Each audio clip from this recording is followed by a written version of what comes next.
nueva serie de conversaciones. Este espacio de diálogo se inserta en la dinámica de colaboración de un consorcio de instituciones que incluyen al INCIDE, el Instituto para la Seguridad y la Democracia, el Public Safety Research Center, que está en Colombia, la Universidad Nacional Autónoma de México, Iniciativa Ciudadana, los dos que están en la Ciudad de México, el Instituto de Altos Estudios Nacionales de Ecuador y mi casa, la Universidad Autónoma de Querétaro. Diferentes áreas de la universidad también están convocando.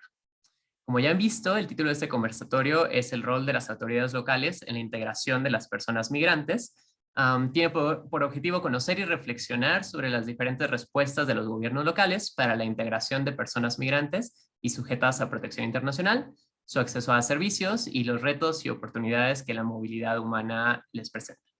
Las personas migrantes no se asientan en países de forma abstracta, sino que llegan a las ciudades o localidades y es aquí donde buscan vivienda, educación, empleo, donde interactúan con la sociedad de recepción. Es aquí donde se presentan los retos relacionados a la gobernanza de las migraciones y los procesos de integración de forma más inmediata. La escasez de recursos económicos, por ejemplo, de recursos humanos también en los gobiernos, la definición de competencias, las dificultades de coordinación entre los distintos órdenes de gobierno con sociedad civil organizada. Todos estos son retos que siempre existen, pero se redimensionan con los procesos de movilidad. Creemos necesario tomarnos las oportunidades para reimaginar la diversidad en espacios rurales y urbanos, para innovar con soluciones conscientes de las vulnerabilidades en las que se enfrentan estas poblaciones, aprender de otros territorios y fomentar estrategias para crear todas juntas una propuesta de desarrollo interseccional donde nadie se quede atrás. Para esto nos acompañan colegas de Chile, Colombia, Ecuador y México, quienes desde la academia, las agencias de cooperación internacional y desde el funcionariado nos brindan herramientas y reflexiones para mejor entender y en su caso intervenir en los complejos procesos de integración de las personas migrantes. Y aparte en nuestra región, ¿no? En América Latina en particular, que luego es un tema que no trabajamos tanto. Nos acompaña Daniela Sellery, quien es profesora e investigadora titular del Instituto de Altos Estudios Nacionales de Ecuador, e investigadora asociada de la Universidad Leibniz de Hannover, donde obtuvo su PhD en sociología. Sus áreas de investigación son las migraciones internacionales, procesos de formación del Estado-Nación en América Latina, desigualdad social e interseccionalidad, etnicidad y ciudadanía, discriminación y xenofobia. Actualmente investiga sobre la situación y el aporte de inmigrantes en Ecuador, a partir de datos cuantitativos y cualitativos recolectados sobre la discriminación y acceso a derechos, con el propósito de sentar bases científicas para la elaboración de políticas de inclusión. Bienvenida, Daniela. También nos acompañan en equipo María José Lascano y María José Posada, asesoras técnicas del proyecto para el fortalecimiento de la integración local de personas refugiadas, solicitantes de asilo y migrantes en una situación similar de vulnerabilidad, perfil de la GIZ, de la cooperación alemana. María José Lascano es licenciada en Antropología Social y maestra en Ciencias Sociales de la misma universidad, en la cual desarrolló su investigación sobre la población migrante centroamericana y sus procesos de integración en diferentes municipios del estado de Querétaro. De 2014 a 18 participó en la fundación del Centro de Apoyo Marista al Migrante de la Universidad Marista de Querétaro. Durante su dirección del CAMI fue coordinadora de la Red de Documentación de Organizaciones Defensoras de Migrantes, la Red ODEM. Está conformada por 23 espacios de asistencia humanitaria. Posteriormente fue coordinadora de vinculación e incidencia política de la organización FM4 Paso Libre en Guadalajara, Jalisco, en donde también tuvo la oportunidad de hacer una estancia de 3 meses en Ginebra con la Red Global de Organizaciones para la Asistencia Humanitaria. María José Posada Otero es licenciada en Relaciones Internacionales por el Instituto Tecnológico de Estudios Superiores de Monterrey, Campus Santa Fe, y maestrante en Administración Pública por la Universidad Anáhuac Querétaro. Tiene amplia experiencia en el sector público, específicamente en temas multilaterales y en la construcción de acuerdos entre distintos actores. De 2015 a 2019 se desempeñó como asesora especializada en temas de seguridad internacional y mecanismos multilaterales en la Subsecretaría para Asuntos Multilaterales y Derechos Humanos de la Secretaría de Relaciones Exteriores. Del 2009 a 2015 fue asesora en la misión permanente de México ante la ONU en Nueva York, donde dio seguimiento a temas relativos al mantenimiento de la paz y seguridad internacionales. Y luego tenemos espera, aquí se me fue esto.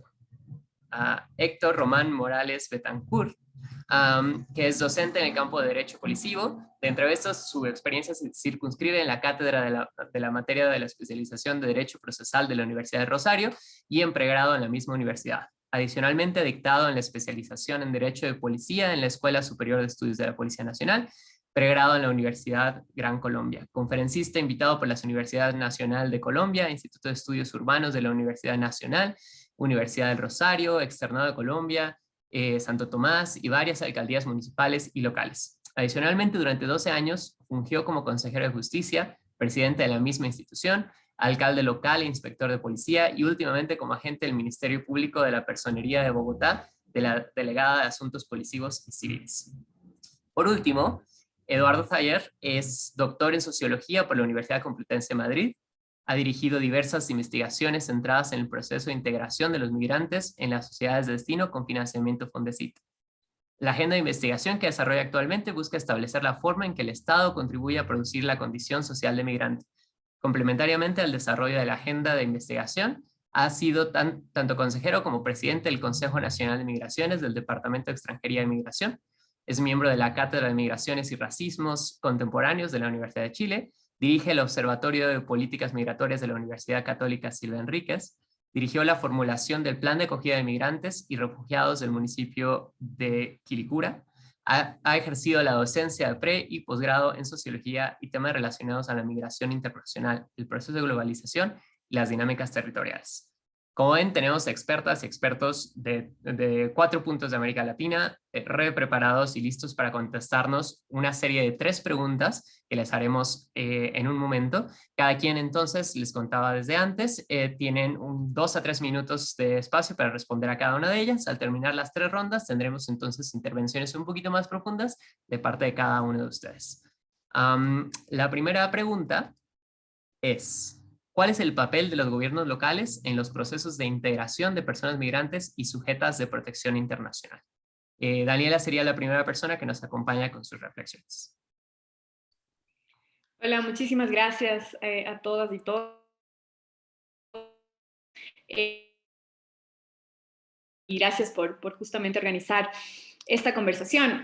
Bueno, en el Ecuador tenemos 2 marcos distintos porque sabemos que los gobiernos locales tienen digamos, su competencia política de distinta forma a otros países. Y en el Ecuador, un poco lo que voy a hacer acá es explicarles rapidísimo cómo está a nivel constitucional y cómo está esto a nivel local. Y una de mis hipótesis es que justamente a nivel de Estado central, el Ecuador maneja mucho más el tema regularización, es decir, ¿no es cierto?, el control migratorio. Y dentro de los gobiernos locales se maneja mucho más el tema de acceso a derechos. El Ecuador es uno de los países que tiene una constitución más progresista en temas más de avance, en tema de derechos, y justamente en los gobiernos locales es en donde se pone en práctica este acceso. Que se lo logre o no es otra discusión y creo que vamos a tener tiempo posteriormente para explicarles, pero definitivamente los gobiernos locales están más ligados al tema de acceso a derechos y sobre todo a la protección de estos derechos, y este tema está ligado al desarrollo. Entonces, en el Ecuador hay mucha discusión, ¿no?, en cuanto a cómo se puede incluir, más que integración, hablamos de inclusión y eso lo podemos fortalecer más después, ¿no?, un poco más profundizar en eso.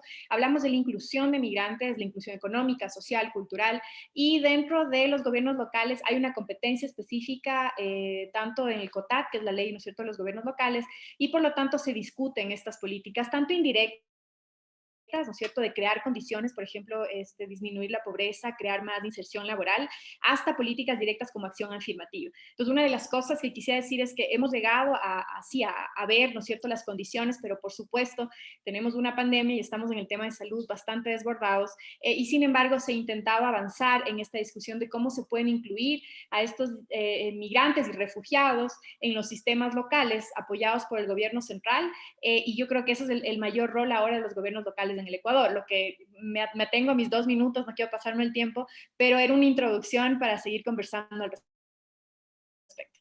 Muchísimas gracias, Daniela. Perfecto para poner los puntos sobre las al inicio. María José, si nos acompañas con tu reflexión. Claro, Mau, con mucho gusto. Y bueno, mi tocaya y yo, María José Posada, nos dividiremos el tiempo, entonces quiero ser bastante puntual con lo que hemos preparado para compartir de estas preguntas en específico. Y nosotras consideramos, también asumiendo que nuestro rol es de cooperación, ¿no? De acompañamiento, asesoría técnica, sí tenemos un análisis o una perspectiva en donde los gobiernos locales precisamente tienen esta doble función, ¿no? Pensando en las ciudades y los municipios, por ejemplo, en el caso de México.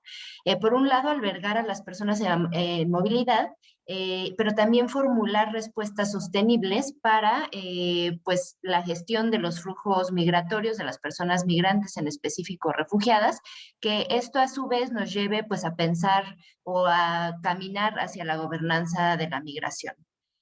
Por otro lado, también creemos que debe de haber un reconocimiento, ¿no? En las diferentes entidades federativas y en los municipios mismos, del reconocimiento de sus competencias. Y en este sentido poder expedir leyes que salvaguarden el respeto a los derechos de las personas migrantes y refugiadas y que a la vez propicien los municipios y los diferentes funcionarios públicos municipales y de los estados la coordinación entre los diferentes órdenes de gobierno.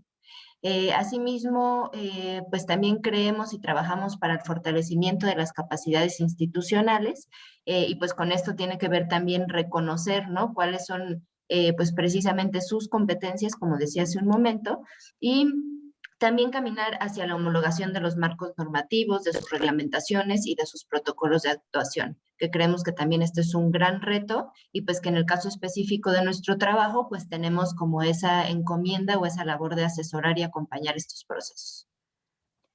Finalmente, muchas gracias a todos y todas que nos acompañan el día de hoy. Finalmente, al final, nosotros vemos que los gobiernos locales van a tener, si nosotros logramos que los gobiernos locales puedan ver la integración de las personas en movilidad como un motor al desarrollo sostenible, ese es como nuestro objetivo. Estaríamos, digamos que, como se llama, del otro lado, ¿no?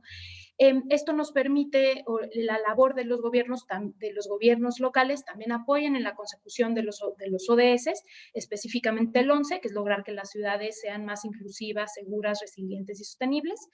Y finalmente nos permite transformar estas grandes agendas globales en lo local.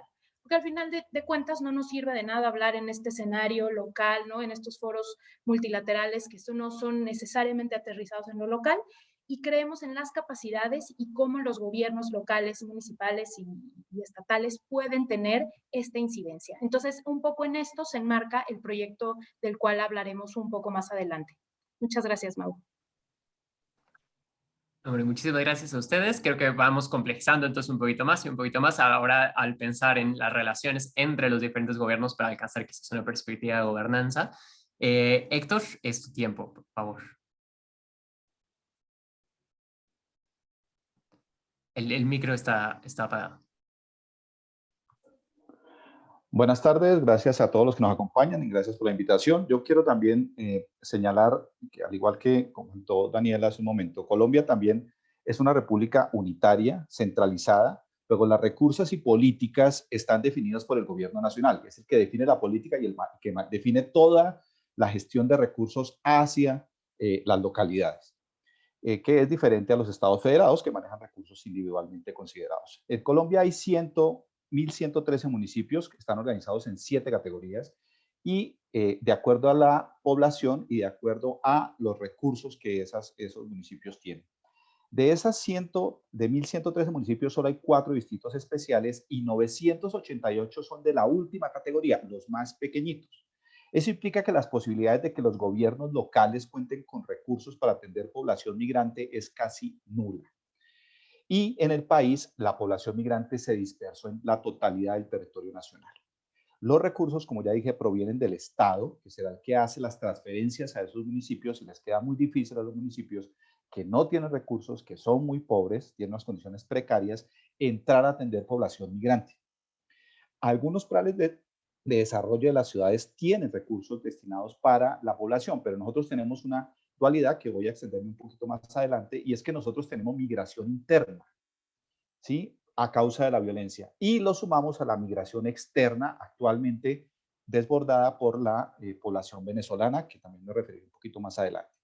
Entonces, ¿cuál es el papel de los gobiernos locales en esas dos líneas de migración, dada su precariedad económica? Básicamente está dirigido a atender una atención en salud, educación para los menores y atención para los niños.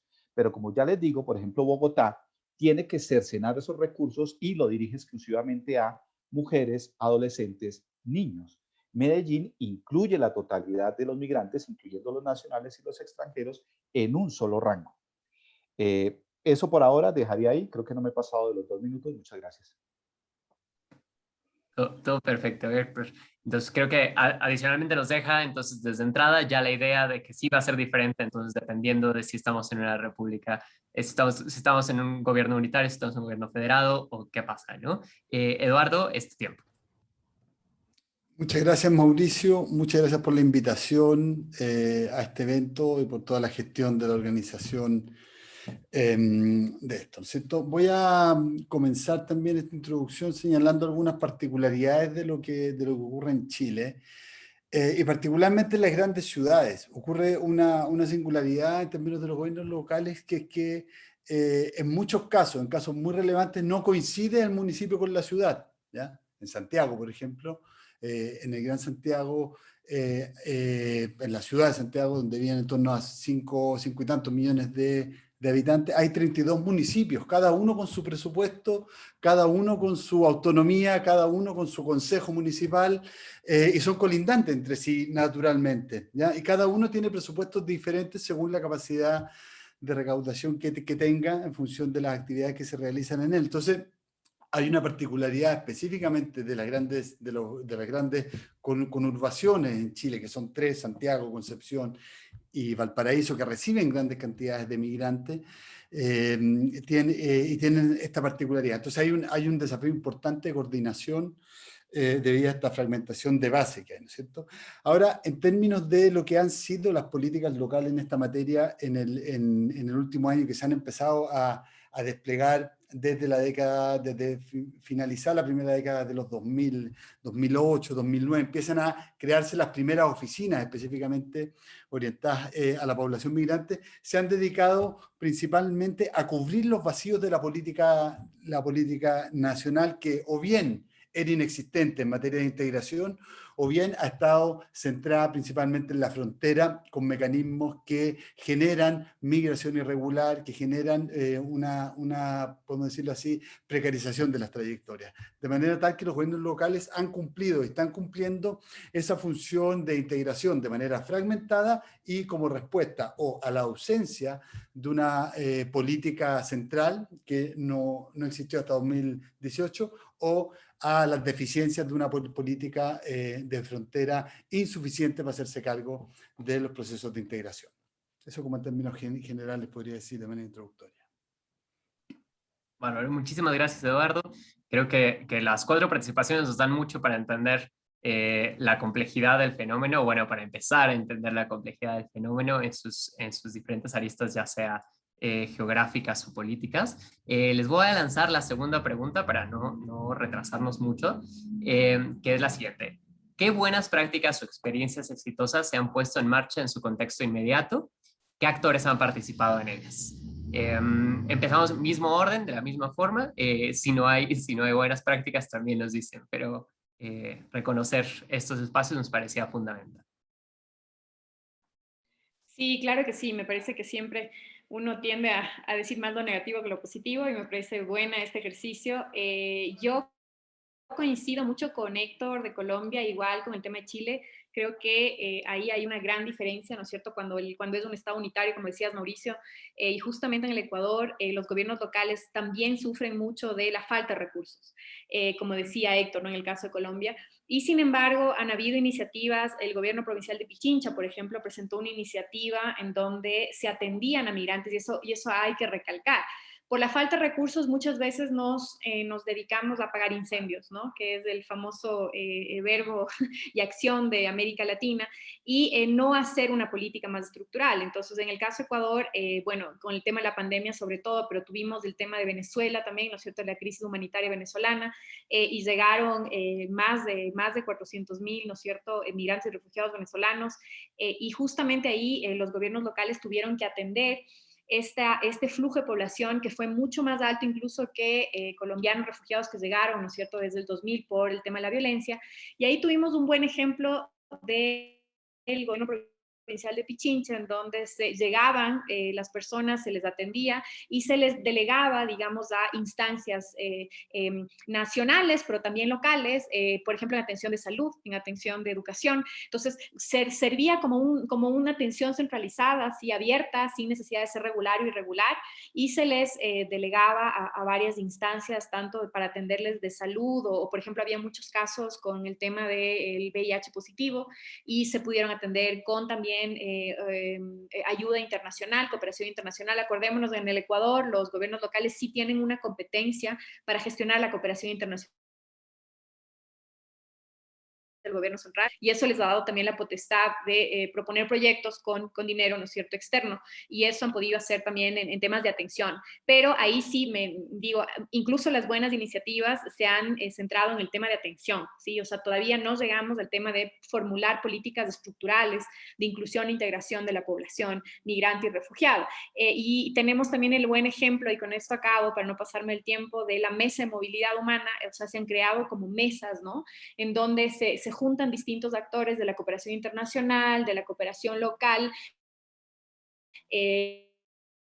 públicas, donde se hace una función de observatorio, donde se controla un poco, ¿no es cierto?, donde hay casos de discriminación, donde hay casos de xenofobia, y conjuntamente se coordina con la Defensoría Pública del Ecuador cómo se puede mejorar el tema de la atención. Repito, por el tema de la pandemia y por el tema de falta de recursos también, se ha centrado mucho la política en temas de atención, ¿no es cierto?, y de apagar incendios, como digo, y creo que eso será un tema de discusión después, ¿no es cierto?, cómo generar políticas más estructurales, que ya lleven a un tema mucho más de inclusión e integración, que esa es la gran pregunta. Muchísimas gracias, Daniela. María José. Muchas gracias, Mau. Justamente es una buena pregunta de qué buenas prácticas se están llevando a cabo, porque justo a lo largo de esta presentación, bueno, ya les queremos presentar qué hace el proyecto Profil, en el cual estamos mi tocaya y yo trabajando en el sector. Es un proyecto piloto desarrollo para trabajar en la mejora de las condiciones de integración local. Entonces, en este marco, ya quisiéramos eventualmente abonar un poquito más cómo estaremos dirigiendo los esfuerzos en este sentido.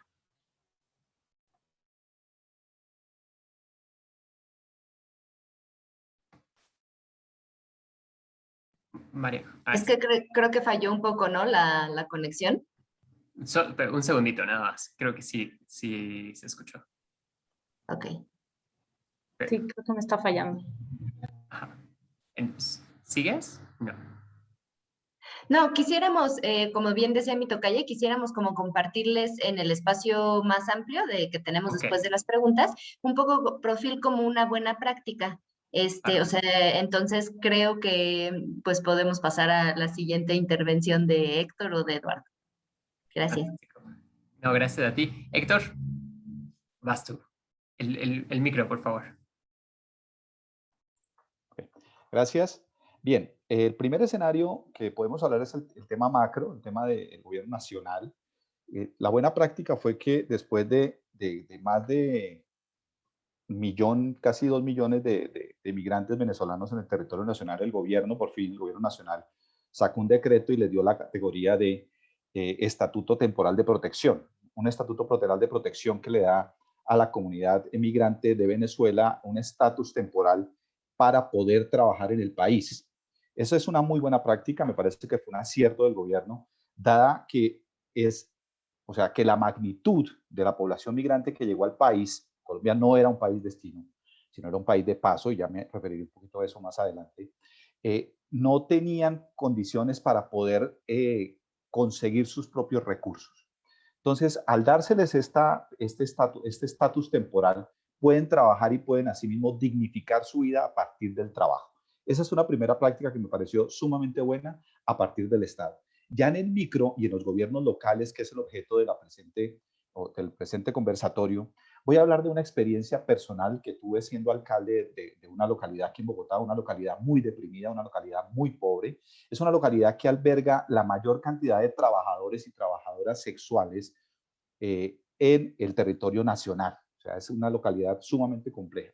Resulta que cuando migró toda la población venezolana o empezó a llegar la población venezolana, llegaron también trabajadoras sexuales venezolanas y se ubicaron en este sector de la ciudad. Eso llevó a que se presentara un conflicto con las personas con las que estaban trabajando ya ahí por un tema de precio, básicamente de precio, es triste decirlo, pero era el producto que estaban ofreciendo. Y se empezaron a presentar riñas y conflictos con las que estaban, los colombianas que estaban allí, y las venezolanas, y también hablo de población LGTBI. El acierto fue que lo que hicimos fue generar una feria de servicios, una oferta de atención en salud. Llevamos odontólogos, llevamos médicos, llevamos trabajadores sociales, llevamos todo un equipo para poder acercarnos a esa comunidad y revisar el conflicto que allí se estaba presentando. Efectivamente lo logramos, inclusive nos acompañó Migración Colombia, pero con un convenio con ellos que no fueran a sacar del país o a expulsar del país a aquellas personas que habían migrado de manera no legal al país y que estaban desempeñando ahí una actividad. Gracias a eso logramos sentar en todo el escenario a representantes tanto de la comunidad venezolana, que eran pues, los que estaban allí, con la comunidad colombiana, con población LGTBI de las dos, y logramos concertar una mesa de diálogo para llegar a acuerdos y lograr acuerdos de convivencia alrededor de la situación, que obviamente son personas en condición de vulnerabilidad que merecían una protección especial. Allí participamos no solo la alcaldía, sino participó el ente de salud, participó Integración Social, participó, como ya dije, Migración Colombia, y participó la entidad Alcaldía Mayor de Bogotá por ente de la Secretaría de Gobierno. Esa fue una experiencia bastante exitosa que logramos a partir de poder ingresar al territorio para solucionar un problema específico en la ciudad. Listo, gracias. Muchas gracias, Héctor. Eduardo. Ya, de acuerdo.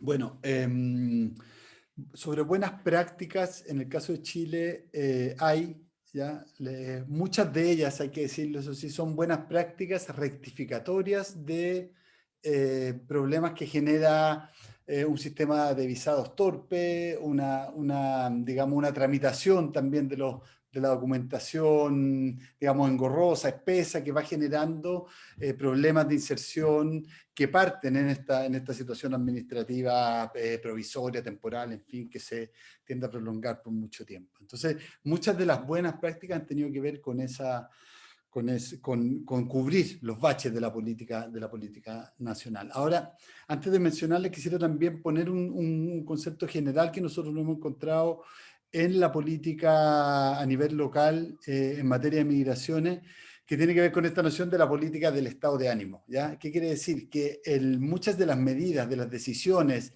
de los despliegues de acciones en el tiempo, también dependen de voluntades específicas, de voluntades de funcionarios y funcionarias sensibles al tema de la migración, con capacidad para hacer gestión interna, para conseguir recursos, pero que son muy precarias en el sentido de que dependen mucho de personas. ¿Ya? Hay un proceso de institucionalización de la política muy incipiente todavía a nivel local y muy sujeto a esto, muy sujeto a las disposiciones de autoridades específicas que en el momento en que ya no están, porque cambian de recinto, porque están en otra repartición, en fin, muere la política probablemente. Entonces hay una precariedad en este sentido de las políticas que de alguna manera enmarca estas buenas prácticas. O sea, si bien la política del estado de ánimo ha sido precaria, ¿ya? Porque no es sostenible en el tiempo, ha tenido buen impacto, diría yo, en los procesos de inclusión y de reconocimiento y de acogida de las personas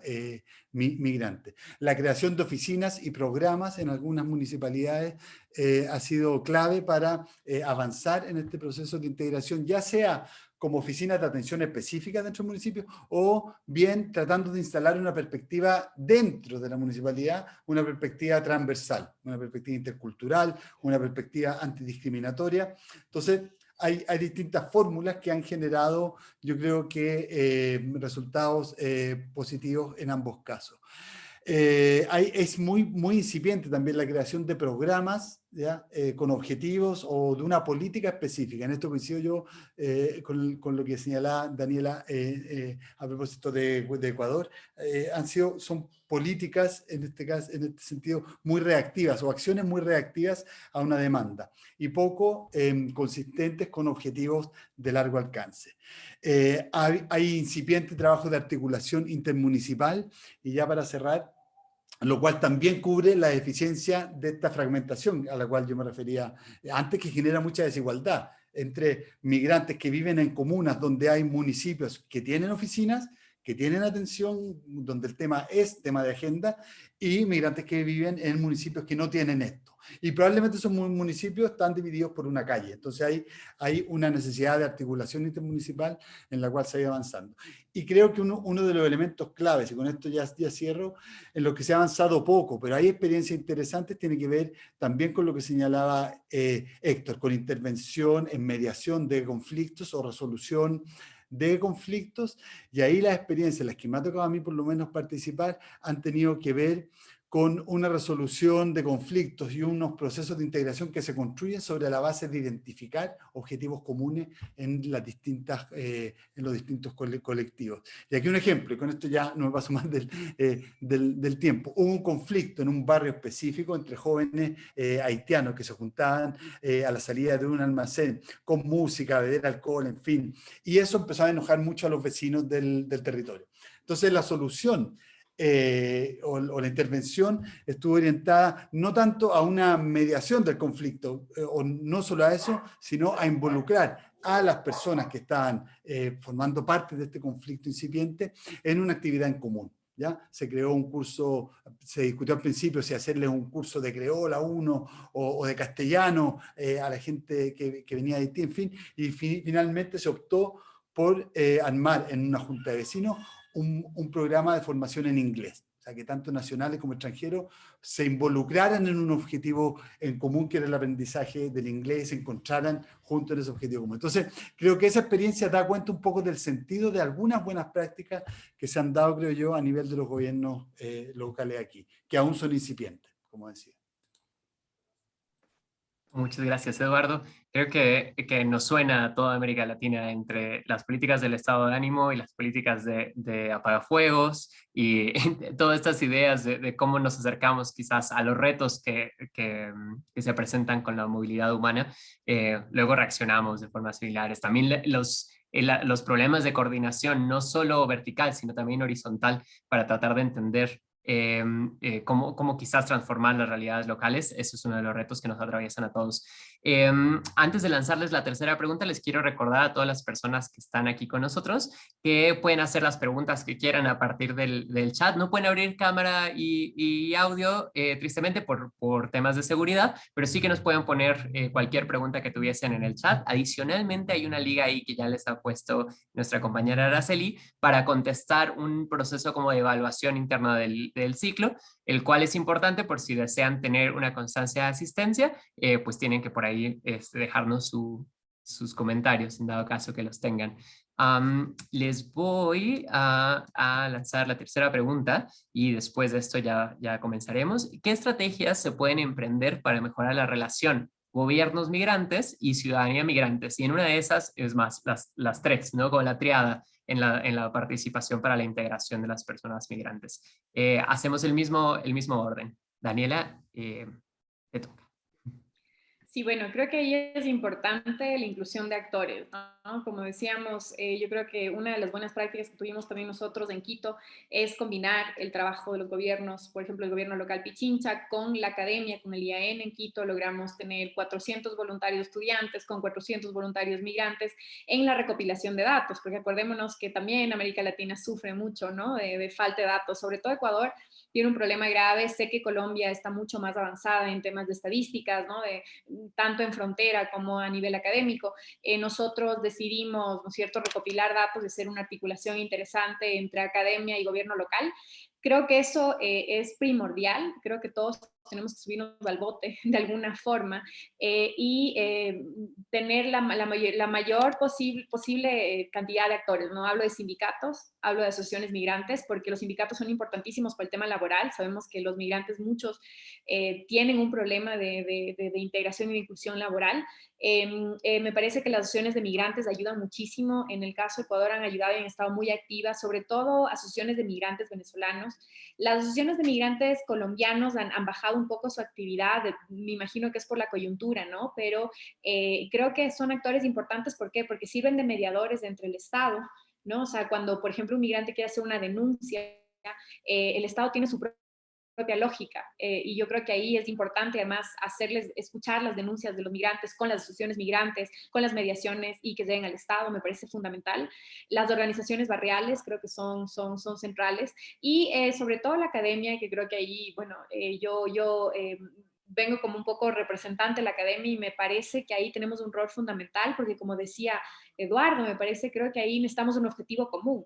Entonces, el hacer, ¿no? Entonces, el levantar estadísticas, por ejemplo, el levantar un censo local de Quito, que no había antes, nos llevó a juntarnos muchas personas con el mismo objetivo, migrantes, locales, no locales, etc. Entonces, yo creo que ahí es sumamente importante como concientizar en ese tipo de ciudadanía. ¿Para qué? Para evitar el tema de xenofobia, de la discriminación, que ya muchos actos tenemos, ¿no? Como ejemplos, Quito e Ibarra, una ciudad a la frontera norte de Ecuador, ha vivido muchos escenarios de xenofobia. Entonces creo que un tema central de la ciudadanía es vernos como iguales. La Constitución ecuatoriana lo dice, ¿no? Es una de las primeras en el mundo que asume que los migrantes tienen el mismo lugar de derechos que los ecuatorianos, y las ecuatorianas. Entonces yo creo que ahí hay que asumir ese rol, ¿no? No solamente tenerlo escrito, sino tener iniciativas con varios actores para poderlo poner en práctica, ¿no? La ciudadanía. Nosotros manejamos el término de ciudadanía universal, que lógicamente muchas veces queda en el papel, pero creo que es momento, ¿no es cierto?, de concientizar y creo que eso es la mejor solución. Entonces, resumiendo, creo que tenemos que todos subirnos al barco, unir muchísimos actores y sensibilizar para vernos en el mismo nivel de derechos, ¿no? Creo que eso es importante. Muchísimas gracias, Daniela. María José. Sí, muchas gracias, Mau. Bueno, creo que ya se han dicho como cosas bien importantes, ¿no? Que quisiera retomar un poco, sobre todo de lo planteado por Daniela y por Eduardo hace, bueno, su intervención pasada. Y me parece que una de las estrategias como más importantes para mí también tendría que ver con generar esta plataforma o esta suma de fuerzas y generar espacios de coordinación entre actores, ¿no? Me parece que, bueno, más allá o quizás desde la posición donde nosotros estamos, no solamente pues vemos a la academia, sino también a los mismos organismos internacionales, a los mismos gobiernos locales y estatales y cómo pues a través de esta suma de fuerzas y de coordinación entre todos y todas quienes estamos siendo parte como de estos esfuerzos para la integración, pues se pueden obtener como mejores resultados. También me pareció bien importante lo que señalaba Eduardo sobre buscar los objetivos comunes y la identificación de metas. Y creo que desde ese sentido, que ya les platicaremos en unos minutos más, el proyecto Profil tiene muy en cuenta las necesidades y vulnerabilidades propias de las comunidades de acogida, ¿no? Que creo que también muchas veces los esfuerzos no siempre integran como la resolución de problemáticas y de vulnerabilidades propias de las comunidades que reciben a personas migrantes y refugiadas, y creo que también ahí está un punto fundamental para la integración, pues para promover no solamente la integración, como ya decía, de las personas en movilidad, sino precisamente generar una mejor articulación y un camino común hacia dónde ir, ¿no? Tanto en las comunidades de acogida como con las personas migrantes y refugiadas. ¿Tocaya? Y complementando justamente a lo que comenta mi tocaya, ¿no? Cómo desde también Profil buscamos fortalecer estos puentes de comunicación entre todos los actores. Cómo todos los actores nos hacemos conscientes de nuestra contribución, porque nos pasa un poco lo mismo, ¿no? O sea, al final la ley de migración es una ley federal, entonces de repente a los demás actores es como, pues a mí no me toca, ¿no? Entonces, ¿cómo sensibilizamos que a todos actores de diferentes niveles, bueno, hay una responsabilidad y una contribución, si no quieren decirlo como responsabilidad, una contribución? Y ya identificando los actores, ¿no? Como agencia de cooperación que estamos trabajando en el terreno, ¿cómo los fortalecemos? Academia, organizaciones de la sociedad civil, porque nos hemos dado cuenta, y eso también lo señaló Eduardo hace un momento, ¿no? Los esfuerzos muchas veces están fragmentados. Entonces, ¿cómo podemos ayudar a canalizar de una mejor manera los esfuerzos para poder generar una mejor articulación? Y esto incluye, como comenta mi tocaya, el reconocimiento de las propias vulnerabilidades y particularidades y necesidades de las comunidades de acogida, ¿no? Porque luego las vemos también como si fueran por separado. Entonces creo que el reto, o como lo vemos desde la parte de perfil de la cooperación, es cómo sumamos todos estos esfuerzos para que en esta caja podamos todos tener una mejor incidencia en los resultados. Muchísimas gracias al equipo de perfil. Héctor. Bien, yo creo que la estrategia, y la veo desde la óptica o cómo se está manejando en Colombia, hace referencia más a unos criterios de autorresponsabilidad y autorregulación. Una corresponsabilidad que implica no solo del migrante, de la población migrante, sino del gobierno que está atendiendo a esa población migrante. Porque en la medida que sea de doble sentido, que se le otorguen responsabilidades a la población migrante y el gobierno asimismo asuma las responsabilidades que le corresponden, se pueden lograr escenarios adecuados para atender la situación que se les presenta a esta población. La situación de la población migrante en nuestro país es muy precaria, sumamente precaria. Yo he tenido casos de una habitación de 4 personas en las cuales he encontrado hasta 60 personas, con 15 niños. O sea, una situación bastante compleja. Esa situación hace que cada vez sea más difícil para la población migrante entrar a conseguir habitación. Y el gobierno, por lo menos en Colombia, no tiene una política o una línea de atención para atender esa situación. Porque como ya lo dije al inicio, nosotros tenemos una dinámica o una problemática de desplazamiento por la violencia, que con cifras es muy superior la cifra que tenemos en desplazamiento a la cifra que tenemos por migración, y más adelante lo voy a tratar de señalar. Entonces, la problemática grande es que con la población migrante extranjera, al no ser Colombia un país destino, porque nosotros no tenemos cómo recibir población migrante extranjera y la que tenemos la tenemos en una condición precaria de atención, hace que la línea de acción por parte del gobierno sea hacia que ellos mismos logren adquirir unas condiciones de vida dignas, autosatisfechas por sí mismos, y lo que hace el gobierno es brindarle herramientas para que puedan acceder a las mismas. Bueno, eso para llevarlo a que lo que se está buscando es generar un sentido de pertenencia a esa comunidad migrante. Porque si no se logra un sentido de pertenencia, sino que la persona lo que busca es estar aquí un momento para irse, no respeta el entorno donde se está ubicando, y eso genera los parámetros de xenofobia que llevan a que no sea bien recibido el migrante que está en el territorio nacional. Esa es como la línea en la cual yo considero que tiene que ver muchísimo con lo que se refiere a cultura ciudadana, que el maestro Antanas Mocus aquí en Colombia desarrolló muchísimo, y que hace referencia precisamente a que no se espere que el gobierno, o como ustedes lo llaman, comunidad receptora, le resuelva problemas migrantes, sino que dé las herramientas para que ellos mismos entren a ser parte de la solución, y no que se vuelva un tema subsidiado de mantenerlos en el territorio en las mejores condiciones posibles. Eso sería. Gracias. Muchas gracias. Héctor. Eduardo, perdón.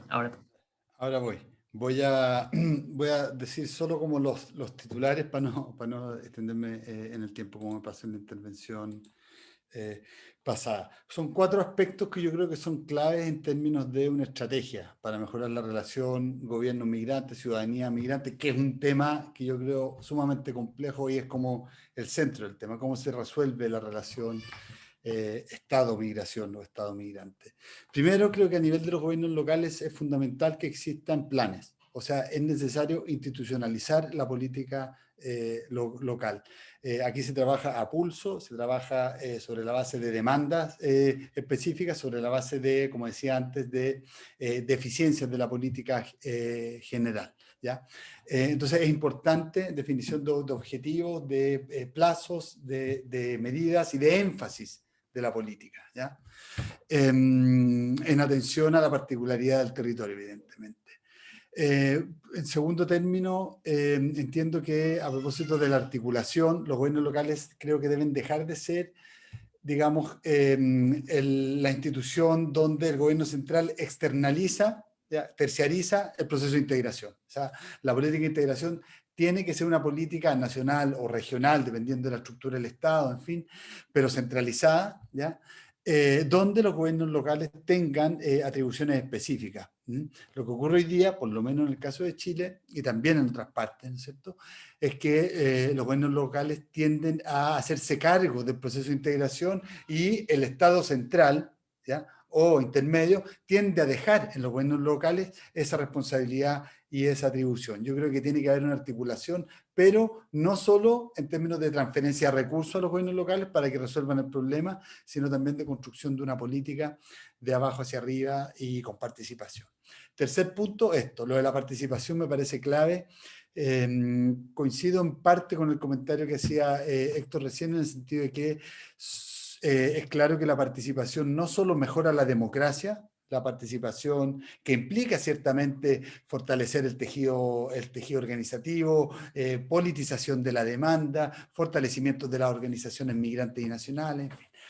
El enfoque de participación supone no solo un fortalecimiento de la democracia, sino también asegura un compromiso mayor de las comunidades. O sea, cuando tú involucras a la comunidad en el proceso de la gestión completa de la política, ¿ya?, desde su diseño hasta su implementación e incluso su evaluación, tú los haces responsables de la política. Entonces, la forma de ser responsable a las personas de la política, ¿ya?, es con la participación, creo yo, no hay otra, ¿ya? Y por último, me parece que hay que avanzar en el cambio cultural, ¿ya? Me parece que hay que avanzar en el cambio cultural que se requiere para que la ciudadanía nacional, para que los nativos comencemos a asumir que la presencia de personas migrantes es una presencia legítima, una presencia ineludible, y que es una presencia con la cual hay que convivir y construir la democracia en términos colectivos. Para esto, creo que dos cuestiones. Es necesario asumir que las tensiones son inherentes al proceso, o sea, tensiones por el uso de los territorios, por el uso de los espacios públicos, por el acceso a los servicios. Es decir, hay tensiones que son inherentes, que no se pueden negar, ni rechazar, ni reprimir, sino que hay que trabajar, creo, sobre ellas. Y por último, creo que en el plano institucional, para generar este cambio cultural, en el plano institucional pienso en servicios públicos, pienso en lugares de trabajo, pienso en escuelas, pienso en todo lo que es el nivel intermedio de las instituciones.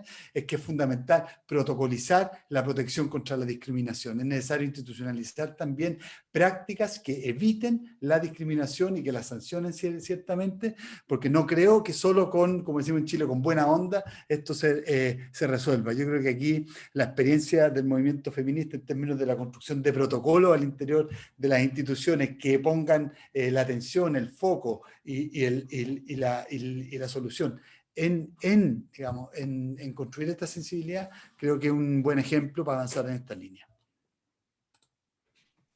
Muchísimas gracias, Eduardo. Yo les puedo decir que está siendo muy difícil para mí ser moderador de esto, porque quiero entrarle directo a la discusión, pero no es mi papel en este momento. Entonces, más bien les voy a informar que estamos entonces a punto de cambiar entonces el formato en la presentación. Ahora cada uno de nuestros panelistas, en el mismo orden, va a tener de 5 a 7 minutos para profundizar en lo que le haya parecido más importante a partir de sus perspectivas y a partir de su experiencia personal y situada. Entonces, pues empezamos también con Daniela. Te agradecemos mucho tu participación. Sí, muchísimas gracias. Justamente creo que ya que tenemos un poquito más de tiempo, puedo explicar un poco más la situación del Ecuador, que creo que es, como todo país de Latinoamérica, ¿no es cierto?, un caso complejo. Sin embargo, tenemos varias cuestiones un poco más específicas. La una es que se reconoció el tema de la movilidad humana, es decir, se reconocen las 5 dimensiones, ¿no? O sea, apatridia, tráfico de migrantes y trata de personas, se reconoce la inmigración, y esta complejidad, ¿no? De que lo tenemos todos los países, básicamente. Sin embargo, es el reto de la Constitución del Ecuador reconocer esta complejidad y tratar de hacer política pública en territorio, lo que a veces es más fácil porque tenemos un marco constitucional bastante amplio, pero a veces es difícil porque las prácticas, ¿no es cierto?, todos sabemos, son más difíciles que lo que está a nivel de la ley y de la Constitución. Entonces, creo que las ciudades en este sentido, y no quiero dejar de lado la parte rural, porque creo que hemos hablado muy poco de la parte rural, pero creo que sabemos que la mayoría de las migraciones se concentra, por lo menos en el Ecuador, en las ciudades, en las partes urbanas, por el tema de inserción laboral. Me parece que en México es otro caso, ¿no es cierto?, por el tema incluso de la migración rural urbana, que el Ecuador la tiene también fortalecida. Sin embargo, es también una coincidencia y algo anecdótico que la migración interna no se reconoce como una dimensión de movilidad humana, ¿no? O sea, solamente se reconoce el tema internacional. Algunos académicos nos hemos puesto un poco críticos con esto, pero se vuelve tan estructural del Ecuador que ya nos leemos como, ¿no?, como migrantes internos, y eso es lo que, por ejemplo, en la ciudad de Quito realmente sí, recién existe una segunda generación de hijos, ¿no?, de padres quiteños, ¿no? Entonces, yo creo que eso es como una forma estructural de América Latina que tenemos que trabajarla también, porque cuando pensamos en inmigración nos vamos a la migración internacional. Pero bueno, eso de lado. Entonces, quería posicionar un poco las ciudades, ¿no es cierto?, que son centrales para generar, como decía Eduardo, y un poco lo decía Héctor, planes territoriales. Una de las ventajas de las competencias de los gobiernos locales en el Ecuador ha sido esto, ¿no?, de generar planes territoriales en donde la movilidad humana sea un eje transversal, ¿sí? Y esto a pesar de la concentración del gobierno central en la regularización. O sea, les explico un poquito.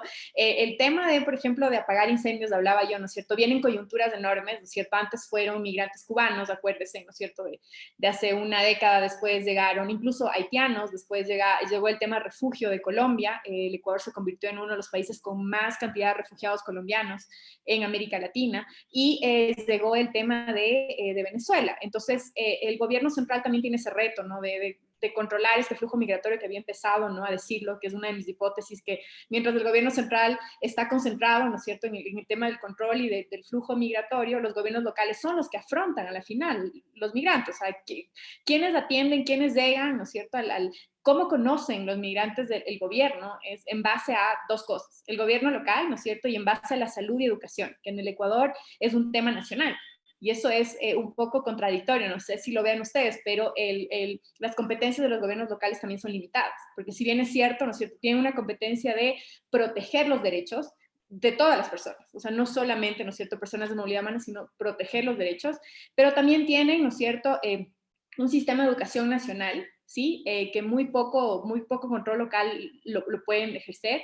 Entonces es como que también hay una contradicción ahí, ¿no? Como que hay gobiernos locales, pero tampoco estamos tan claros hasta dónde llegan los gobiernos locales, y los recursos para los gobiernos locales tampoco alcanzan hasta donde quisiéramos que alcancen. Entonces, esta protección de derechos que hablaba también Eduardo me parece fundamental para las ciudades, y más allá de la regularización. O sea, yo creo que el reto de los gobiernos locales es, ¿no es cierto?, y lo hacen territorios, y esto a veces creo que no entiende el gobierno central, que va más allá de la regularización, porque la inclusión es como, bueno, es como que el gobierno central, ok, nos encargamos de regular el flujo migratorio, ¿no es cierto?, y la inclusión que la hagan los gobiernos locales.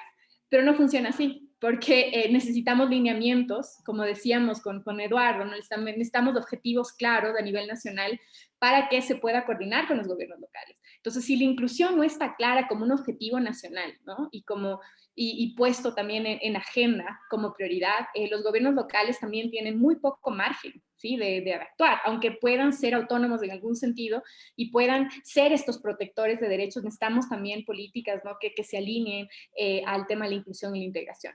Y ahí justamente pensaba en que si bien las ciudades se limitan a temas puntuales, ¿no?, como atención, por ejemplo, también subsiste la necesidad de converger en políticas con otros niveles de gobierno. Sí, no solo en el Ecuador, por ejemplo, tenemos a nivel local no solo los municipios, sino las provincias, ¿no? O sea, los gobiernos municipales, los gobiernos provinciales y el gobierno nacional. Y hay muchas veces en que estas políticas, sobre todo las de inclusión e integración, tienen que converger a distintos niveles. Entonces, yo creo que eso es uno de los retos también que tenemos en políticas de inclusión realmente en América Latina.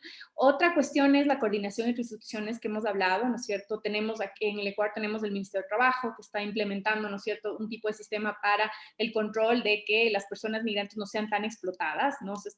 Están trabajando en eso, sin embargo, se necesita, ¿no es cierto?, la interinstitucionalidad, justamente con la cooperación internacional que hablábamos, ¿no? Y tratar de también tener estándares internacionales, que es lo que estamos buscando también, o sea, y ahí la cooperación ha ayudado mucho a impulsar el tema de estándares internacionales, y es todo un trabajo interinstitucional enorme para esta garantía de derechos, ¿no es cierto?, que estamos buscando a nivel local.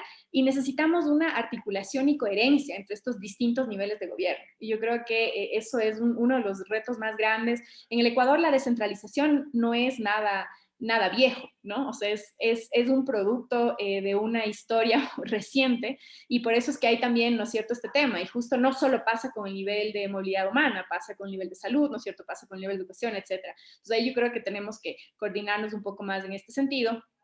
Y yo creo que ahí también, y con esto acabo, no sé cómo estoy del tiempo, Mauricio, me dices, por favor, ¿estoy bien? Genial. Entonces, ahí yo creo que hay como estos distintos niveles de diálogo, ¿no? Y lo que vemos ahora en el Ecuador con el tema de la pandemia, y lo siento si me paso un poco allá, pero como decía Eduardo, y me parece que también Héctor, hay una, digamos, como abrumación, ¿no es cierto?, en los temas de salud, sobre todo ahorita el tema de salud está colapsado.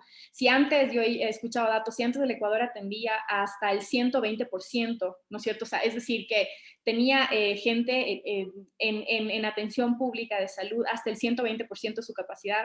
Ahora con el COVID ni siquiera sabemos los números, es decir, estamos hablando de 3, 4 veces más, ¿no es cierto?, del tema de atención. Y plantear un tema, por ejemplo, de vacunación a migrantes, ¿no es cierto?, cuando toda la población está en un sistema de vulnerabilidad, es muy difícil. Entonces yo creo que ahí lo que podemos hacer es esta comprensión, ¿no?, de inclusión, es decir, o nos incluimos todos, ¿no es cierto?, o todos perdemos. Y es de este tema, ¿no?, de que por eso regreso al inicio de mi ponencia, es como, ¿cómo logramos concientizar a la población y también posicionar a nivel político nacional que la inclusión nos lleva a un mayor desarrollo, ¿no? O sea, que no es que solo los nacionales, ¿no es cierto?, sino que si no existe una inclusión, ¿no es cierto?, de todas las personas, de nivel étnico, nivel de género, nivel de LGTBI, ¿no es cierto?, personas que han tenido otra opción de diversidad sexual, no entendemos el tema del desarrollo. Entonces creo que eso es un tema y un reto, y que me salgo un poquito del tema de movilidad humana, pero creo que es un tema de discusión aquí interesante a nivel de todos los países. ¿Cómo logramos posicionar este tema, ¿no?, que a mayor inclusión logramos un mayor desarrollo nacional, sea la que sea la nacionalidad, ¿no es cierto?, sea el que sea el género, la edad y las otras, digamos, intersecciones en cuanto a discriminación. Entonces yo creo que eso es un gran reto y ya sobrepasa, ¿no es cierto?, la política. Y por eso yo decía que los gobiernos locales pueden posicionar los temas porque son los que más están cerca de las personas atendiéndoles, ¿no?, que a nivel nacional. Pero a nivel nacional hay otras prioridades, como no, el control migratorio. Entonces, mientras tengamos esta separación, ¿no es cierto?, lo uno pensando en el control migratorio, ¿no es cierto?, y el Ecuador ha hecho un giro también a una política mucho más securitista, ¿no? O sea, lógicamente a un control mucho más, no tan flexible como antes, sino mucho más cerrado, mientras los gobiernos locales afrontan un problema de integración e inclusión. Entonces yo ahí sí les pregunto a mis colegas también de Colombia y Chile, ¿cómo logramos, ¿no es cierto?, que haya una armonía, digo, entre lo que tiene de deber el gobierno nacional con los gobiernos locales, y entender cómo posicionar el tema de inclusión e integración a un nivel de desarrollo nacional, que creo que esto es lo que está faltando, y por eso a los gobiernos locales es muy difícil acceder a recursos. Yo creo que este problema va mucho más allá de eso. Gracias. Muchísimas gracias, Daniela, por tu reflexión. Seguramente nos dejas muchos comentarios que seguramente se van a seguir recuperando en las intervenciones que siguen, y para la ronda de reflexiones final y las preguntas. Ahora le cedemos el espacio, el uso de la voz, a las colegas de GIZ del proyecto Profil. María José, ahí está, ya estamos viendo la pantalla compartida. Gracias. Metimos un poquillo ahí el desorden, ¿verdad? Porque nosotras no nos fuimos así como tan siguiendo las reglas, pero justo queríamos dejar lo del proyecto Profil para este espacio, en donde queríamos profundizar precisamente en lo que consideramos pues que es una buena práctica que les podemos compartir a ustedes de lo que estamos realizando en México, en 3 estados en específico, a través del esfuerzo de la cooperación alemana, de GIZ y del Alto Comisionado de Naciones Unidas para los Refugiados. Entonces, bueno, le doy la palabra a mi tocaya, tocaya. Muchas gracias. Justo retomando el tema que ponía también Daniela sobre la mesa, ¿no? ¿Cómo enfocamos estos esfuerzos al desarrollo? ¿Cómo todos nos vemos, cómo enfocar los esfuerzos para generar un desarrollo? Entonces, el objetivo del proyecto Profil es fortalecer la inclusión social, cultural y económica, entendido como un proceso integral, de lo que nosotros llamamos nuestros grupos de interés en lugares estratégicos de México. Con fines abonar a un desarrollo sustentable en beneficio de las personas y también, no solo de las personas en movilidad, sino también de las personas de los lugares de acogida. A quienes nosotros llamamos grupos de interés, el proyecto Profil es súper amplio, abarca muchos flujos que todos confluyen en México, ¿no? Entonces también ese es el reto de cómo vamos a ir atendiendo, cómo se van atendiendo y dando respuestas diferenciadas a los diferentes flujos. Estamos hablando de personas con estatus reconocido de refugiadas, solicitantes de refugio, personas retornadas, que es un fenómeno creciente en nuestro país, personas desplazadas internas y otros grupos de personas que se consideran en situación de vulnerabilidad. Y todo esto bajo el principio de no hacer daño, que vamos, como se comentaba anteriormente, cómo involucramos a las personas de los lugares de acogida. Entonces, este es el objetivo, el macro objetivo del proyecto del que estamos hoy aquí. Gracias. Y aunque no vamos a adentrarnos en realidad como en lo vasto que es el proyecto Profil, porque de hecho nos vamos a detener en una de sus áreas de intervención que nos parecía que nos podía ayudar a retratar como todas estas estrategias o cómo entrarle, ¿no?, al tema de la integración para que tenga mayor impacto, para que sea más sostenible, para que podamos ir caminando en ese sentido, es que les queríamos presentar, o sea, manera como de encuadre, pues cuáles son los ejes de acción o las áreas de intervención del proyecto Profil. Entonces, en la que nos vamos a detener va a ser precisamente en la primera, que es fortalecer las estructuras políticas y las comunidades de acogida para promover la integración. Entonces, en la siguiente diapositiva les presentaremos algunas actividades específicas que vamos a desarrollar dentro de esta área de intervención. Otra área de intervención tiene que ver precisamente como con los mecanismos nacionales de integración laboral. Ya lo decía hace un momento Daniela, ¿no? O sea, cómo también se tiene que trabajar para generar condiciones de empleo, condiciones económicas de las personas migrantes y refugiadas, pues que les permitan solventar sus necesidades materiales y tener condiciones materiales de vida digna. Y también en ese sentido, y reconociendo a las personas migrantes y refugiadas precisamente como agentes de desarrollo, es que consideramos que también es importante promover el emprendimiento, ¿no?, de los grupos de interés. Y también en un contexto como en el que estamos, en un contexto económico, como en el que estamos hoy en día, ¿no? O sea, reconocemos a las personas migrantes y refugiadas también, pues como personas que tienen como algo que aportar también al mercado económico. El cuarto tiene que ver con la integración social y cultural, que también pues muchas veces creemos que este es algo que abona también la perspectiva del proyecto Profil, es que no solamente hablamos de integración económica, sino también como precisamente lo apuntaban ya en algunas de las intervenciones pasadas, pues la importancia de la cultura y de lo social, ¿no? O sea, cómo hacemos que también las comunidades de acogida pues vean en las personas migrantes y refugiadas como todo este valor y este enriquecimiento. La quinta y la sexta área son las más recientes, y la quinta es pues la promoción de la convivencia pacífica y la transformación de conflictos, y la sexta una asesoría en políticas de protección e integración, que esta va a ser precisamente como más a nivel federal, y que es una actividad que llevamos a cabo de manera conjunta ambas agencias. ¿Toca ya? Y muchas gracias. Precisamente regresando al tema de la ciudad, ¿no? ¿Cómo podemos nosotros enfocar estos esfuerzos que estamos haciendo en la ciudad y en mejorar la situación de gobernanza de la migración desde lo local? Nosotros prevemos o imaginamos 4 actividades que estamos llevando a cabo. que va a permitir fortalecer la integración de los grupos de interés en lo local.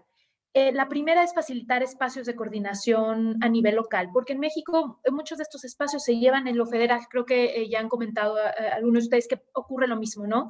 Entonces, ¿cómo bajamos, no? ¿Cómo aterrizamos estos espacios de coordinación en lo local? Segundo punto, la vinculación de nuestros grupos de interés en los diferentes estados Profil. Muchas veces nuestros grupos o los grupos de interés, digo nuestros en el proyecto Profil, no están incluidos en estos espacios de discusión.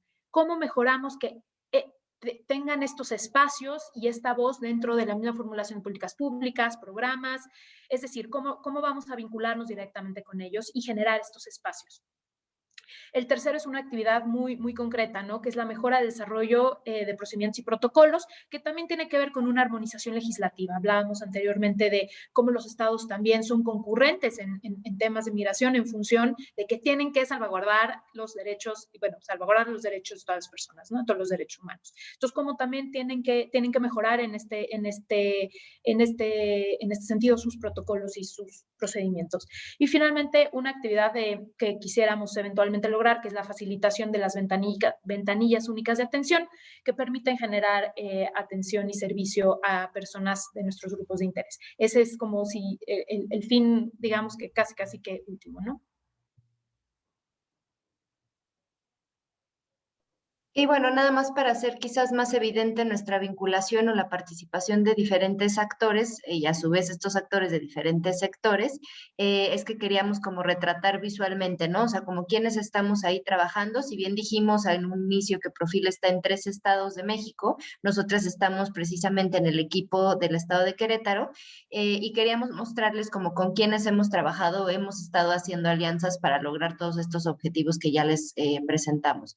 Entonces, por parte de gobierno, dado que somos cooperación internacional, pues estamos trabajando con la Secretaría de Gobernación, ¿no? Con el Instituto Nacional de Migración, con la Comisión Mexicana de Ayuda a Refugiados, con Unidad de Política Migratoria, con la Coordinación Nacional de Oficinas Estatales de Atención al Migrante y con el Servicio Nacional del Empleo. Estas son nuestras principales contrapartes del proyecto Profil. Con organismos internacionales y agencias de cooperación, evidentemente con el ACNUR, ¿no? Es un proyecto, como ya decíamos, conjunto implementado por GIZ y por el ACNUR, y evidentemente pues también trabajamos con la OIM, con el UNICEF y con otras organizaciones internacionales como la APSI, italiana, y Cities Alliance, ¿no? Que habla precisamente de toda esta perspectiva de las ciudades como espacios para la integración. Y bueno, de sociedad civil, pues acá presentamos algunas organizaciones de asistencia humanitaria, como es el CAMI, como es el Albergue Toribio Romo, que depende de la diócesis del estado de Querétaro, católica, el Grupo de Trabajo de Política Migratoria, que tienen precisamente como red un trabajo de incidencia muy importante en México, y algunas fundaciones como Fundación Merced, que nos ayudan a nosotros a implementar y acercarnos también a este sector para sumar esfuerzos y recursos. En cuanto al sector privado, pues ya tenemos detectadas algunas empresas como Mava, como Tata Consultancy, que tienen como esta área de responsabilidad social enfocada a nuestro grupo de interés, y por supuesto que en academia, además de la Universidad Autónoma de Querétaro, como nuestro colega Mauricio, pues también universidades importantes como la Universidad de Anáhuac, el TEC de Monterrey y la Universidad Marista del Estado. Y bueno, ya para finalizar, queríamos compartirles, así solamente como para dejar mucho más identificadas algunas de las actividades específicas que hemos llevado a cabo, además de las reuniones que hemos realizado con dependencias federales, estatales y municipales, pues ya vamos consolidando, creando, dibujando una red de actores vinculados con el tema en el estado de Querétaro, y estamos trabajando con los diferentes sectores para llegar como a objetivos en común o avanzar hacia ellos. También en todo este tema de fortalecimiento de las capacidades, hemos otorgado algunas becas para funcionariado público, para un diplomado de primeros auxilios psicológicos. Hemos también convocado eventos pues sí, eventos que lo que quieren posicionar el tema no solamente en lo público, sino también en las agendas políticas, ¿no? Y en las administraciones actuales del funcionariado público. Hemos convocado también a laboratorios de análisis con temas migratorios e integración urbana, en conjunto con organizaciones como Cities Alliance y ONU Habitat, Y Tocaya, si gustas completarlas. Sí, tenemos también un estudio que estamos haciendo bastante profundo sobre desplazamiento interno, que es un tema también en la agenda, un tema nuevo o que se ha incorporado de nuevo en la agenda política. Y bueno, unas convocatorias para proyectos sobre actividades artísticas, culturales y deportivas, y un espacio súper interesante sobre algo que llamamos el Laboratorio de Integración, que tiene pues actores fundamentales que van a permitir hacer un cambio en narrativas y en posicionamiento de este tema. Entonces, es decir, nosotros a lo mejor estamos presentando este panorama como viendo cómo podemos abonar también desde el trabajo en lo local, ¿no? A cumplir con los objetivos de integración. Y eso es todo por nuestra parte. Bien, muchísimas gracias a las dos por ponernos el panorama de qué es lo que está haciendo la GIZ a través del proyecto Profil en estos 3 estados. Los que estamos acá en México sabemos perfectamente que es un reto bárbaro el sentar a la mesa a los diferentes actores, especialmente los gobiernos locales, pero escuchando las experiencias también de los otros países, parece ser que la gobernanza multinivel es uno de los retos más grandes que tenemos en toda América Latina. Entonces, muchas gracias por su participación. Héctor, sería tu tiempo para tomar la palabra. Bueno, muchas gracias. Veo pues que, claro, ustedes han tenido un tema de migración antiguo, de muchos años, y por tal efecto tienen una situación y unos programas sumamente avanzados con unos perfiles totalmente definidos. Colombia, al contrario, no ha tenido esa dinámica. Colombia entra recientemente al problema de migración. Por el contrario, los colombianos migraron al extranjero. Ya lo dijo Daniela, migramos en su momento a Ecuador por la violencia. En los 70s, 80 migramos nosotros a Venezuela, migramos a Estados Unidos, migramos a Europa, pero nosotros no teníamos una dinámica de migración que tratara o intentara permanecer en el país. Tuvimos, siendo de paso, siendo una migración de paso, entonces en algún momento se tuvo efectivamente población cubana, población, pero de tránsito, población de Haití también, en algún momento tuvimos, población china, pero todos de paso hacia Centroamérica para poder llegar básicamente a Estados Unidos, a Norteamérica, pues. Entonces no teníamos una problemática y mucho menos una política de atención al migrante. Entonces Colombia llega tarde al escenario y a este escenario que estamos hablando hoy. Fíjense que nosotros definimos nuestra política migratoria hasta el 2018, o sea, como crisis migratoria hasta el 2018, en el COMPES 3950 del 2018, es que se define, dada que ya hay crisis. ¿Y por qué nos enfrentamos a esa crisis? ¿Por qué entregamos a ese problema y por qué fue necesario en ese momento hacer una política? Porque entre 2016 y 2018 a Colombia llegaron 1.032.000 personas provenientes de Venezuela. Y del 2018 al 2020 van más de 2 millones de personas. Entonces, ahora sí tenemos un problema migratorio. Pero por el contrario, lo que sí teníamos era una migración interna sumamente fuerte. Según el Observatorio de Migración de Colombia, de 1985 al 2019, migraron 5.6 millones de personas internas. 5.6. Entonces, como tenemos una problemática antigua, desde 1985, y ahora tenemos una problemática nueva, pues nosotros todavía no hemos ajustado los gobiernos locales. No tenemos los gobiernos locales en esa línea. Por eso al iniciar en la primera intervención les señalaba que a nivel local las líneas de acción no están definidas para la migración extranjera. Yo revisé planes de desarrollo de las capitales, de las 3 principales capitales, Bogotá, Medellín, Barranquilla, y ¿qué encontré? Que en Bogotá, como ya les dije, sí se habla de migración extranjera, específicamente venezolana, pero la política está dirigida solamente a un grupo poblacional, mujeres, niños, adolescentes. Los migrantes masculinos no están incluidos ahí. En Medellín sí hay una línea de migrante, pero incluye para los mismos recursos las 2 líneas, la migración interna y la migración externa para competir por recursos. En Barranquilla existe una política general. Ahí sí no diferenciaron, sino se habla de migrante indiscriminadamente. No tiene grupos, no tiene población, no tiene definición de manera específica, sino que se habla de migración y se habla de las políticas y los recursos que se van a destinar a esa migración con unas metas específicas, independiente de que sea migración extranjera o que sea migración interna. Los tratamos hasta ahora en los planes de desarrollo locales, los tratamos igual. La política nacional está dirigida a la atención de necesidades básicas: salud, educación, atención a primera infancia, agua, alojamiento, que ya les dije, hay problemas de alojamiento, saneamiento básico, y salud en atención de urgencia, no salud preventiva. No tenemos salud preventiva para atender población migrante. No está definida todavía una política de atención migrante. Eso nos lleva a que aquí en Colombia el tema de la política migrante está apenas iniciándose. Estamos arrancando el proceso. ¿Por qué? Porque antes no era una problemática. Lo que sí se está generando son temas de xenofobia en las localidades. ¿Por qué? Porque entran a competir los escasos recursos con la población colombiana. Y eso hace que el migrante, específicamente el migrante venezolano, no sea bien recibido en todos lados.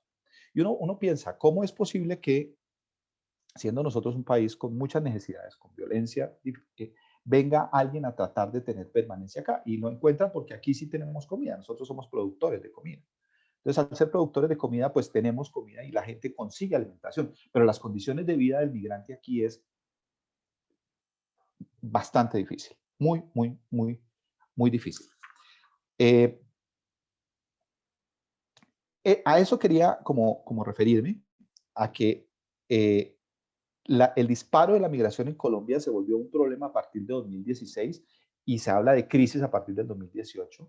Ahora con pandemia, muchos venezolanos trataron de regresar a su país, encontraron la frontera cerrada, no pudieron regresar, la situación mejoró, pero no tenemos hasta ahora, como digo, políticas definidas para atender la población migrante como en la magnitud en que tenemos, de más de 2 millones de habitantes en el país, que están divididos en todas las localidades, y los municipios, como ya dije, no tienen recursos ni tienen una línea de acción clara de atención, salvo la de atender necesidades básicas insatisfechas, de cómo lograr atenderlas de una manera adecuada. Esa política todavía está por construirse, esa línea de acción está por desarrollarse. Nosotros tenemos elecciones el otro año, luego me imagino que ahí entrará a verse la problemática de una manera diferente para poder generar recursos de atención a esta población. Eso sería lo que quería hacer énfasis. Muchas gracias. Muchísimas gracias, Héctor. Justo te iba a poner yo la tarjeta roja, pero está perfecto de tiempo. Okay. Muchas gracias. Eduardo, es tu turno. Muchas gracias, Mauricio. Sí, voy a hacer dos cosas. Primero voy a señalar en titulares nuevamente lo que creo que son desafíos generales de la política migratoria en el contexto de la post-pandemia, ¿no es cierto? Lo primero es que estamos viviendo, y yo creo que es algo que nos va a acompañar en la región por bastante tiempo, una intensificación de las contradicciones, ¿ya? Y de las tensiones a partir de las cuales las personas se están yendo de sus países y entrando a otros. Tenemos, por un lado, una intensificación de las crisis, ¿ya? Una extensión en el tiempo de las crisis también. Si vemos lo que pasa en Haití, por ejemplo, como país expulsor de personas migrantes, una crisis que ya, digamos, aborda, digamos, todas las dimensiones de la sociedad política, social, económica, ambiental, en fin. La situación de Venezuela también es una crisis de largo aliento, sistémica, pero profunda. Entonces estamos viviendo situaciones de expulsión que se vienen intensificando, y al mismo tiempo estamos viendo que los países receptores, ¿ya?, están en general implementando políticas restrictivas, ¿ya? Y esto está generando, creo yo, y va a seguir generando una precarización de los flujos migratorios en la región a nivel digamos, agregado y lo estamos viendo con las cifras de irregularidad. Esto ciertamente no es algo que afecte solo a América Latina, pero sí es nuevo en América Latina, ¿ya? Es una región que comparativamente ha tenido digamos, fluidez en la circulación mucho más clara que en el resto de los sistemas migratorios del planeta. Entonces estamos cambiando un poco, estamos dando un giro en la forma en que se dan las migraciones en la región. Creo que es un desafío bien importante. Junto con esto, siento que es importante repensar la condición de refugiado. El contexto nos está empujando hacia abrir esta noción hacia la concepción de protección complementaria. Vale decir, las situaciones que ponen en riesgo las vidas de las personas ya no tienen solo que ver con la persecución política, con la persecución ideológica, sino también con la persecución de las bandas, con la violencia urbana, con el narco, con las crisis ambientales, con la falta de agua, en fin, con el hambre. Entonces, hay situaciones que obligan a repensar la noción de protección humanitaria o de refugio, ¿no es cierto? Estamos viendo, creo yo, como tercer elemento, una bipolaridad entre regiones seguras e inseguras. La seguridad, en términos de objetivo de la migración, se va a constituir, creo yo, en uno de los principales ejes en lo que viene, ¿ya? O sea, personas que migran ya no por un mejor empleo, ya no por conseguir recursos para enviar a la familia, sino que por seguridad para la reproducción básica de la vida, ¿ya? Siento que es necesario, como cuarto punto, avanzar en mecanismos de regularización ordinarios. Los sistemas migratorios, los países receptores, tenemos que tener condiciones de acogida que permitan resolver la situación de irregularidad que constituye, o de migración clandestina que constituye un patrón de migración creciente en función de lo que decía al principio. Condiciones de expulsión muy intensas y restricciones también en la frontera muy intensas que redundan en flujos migratorios clandestinos. Y finalmente siento que ni los gobiernos locales van a resolver esto, ni tampoco los estados nacionales. Es fundamental avanzar en articulación regional o subregional con acuerdos, como lo que se avanzó con el acuerdo de residencia Mercosur, con tratados bilaterales, con cooperación internacional a nivel de la región. Creo que es fundamental eso, porque esto no lo va a resolver ni el gobierno local, como digo, ni tampoco el Estado nacional por sí solo. Creo que tenemos que avanzar en lo regional. Y a nivel de los gobiernos locales veo otros desafíos y voy a devolver preguntas más que respuestas en términos de lo que siento que tiene que ver con los desafíos inmediatos con los gobiernos locales. Lo primero es darle una vuelta, ¿ya?, a la importancia que tienen las políticas locales en términos de producción de derechos humanos. Es decir, yo soy un convencido de que los derechos humanos en gran medida dependen de políticas locales, de lo que pasa en el servicio de salud, del acceso que se le da a los niños y niñas a la educación. Es decir, las políticas locales son claves para que encarnen los derechos humanos y para que puedan producirse efectivamente. Eso es lo primero.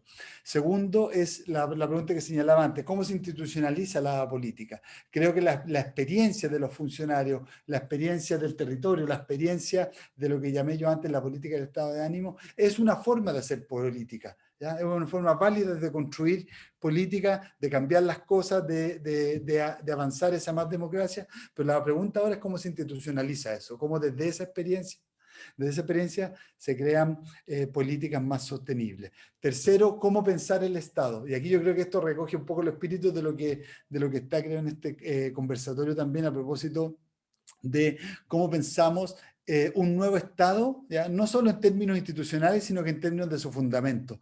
Cómo pensamos la noción de ciudadanía más allá de los márgenes en los cuales la venimos pensando desde nuestra formación más temprana como Estados nacionales, y cómo lo construimos institucionalmente también, ¿eh?